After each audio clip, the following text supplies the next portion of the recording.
Che pace.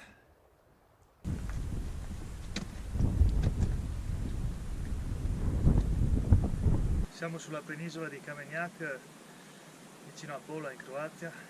Questo è un parco naturale, di solito in estate è affollato di turisti, adesso siamo a dicembre e non c'è anima viva. Il mare è oggi una tavola, c'è il sole, quindi ci sono tutte le condizioni migliori per un buon allenamento outdoor. Anche qui abbiamo attrezzi di varie dimensioni e forme da usare come manubri e come bilancieri.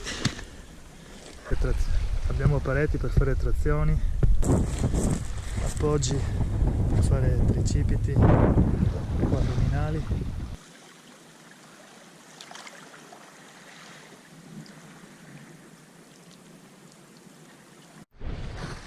C'è sempre questa misteriosa bionda che mi segue dappertutto.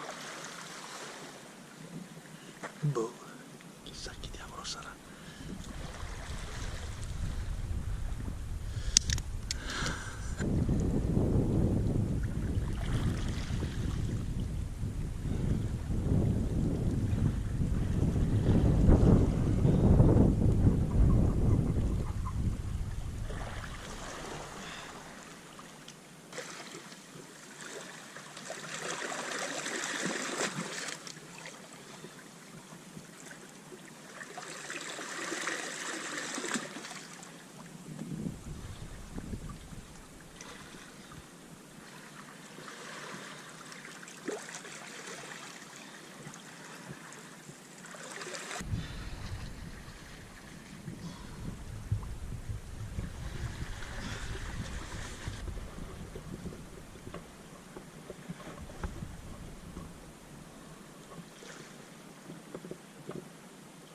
Ed ora al termine del workout, come al solito, un richiamo del bacino anti-influenzale.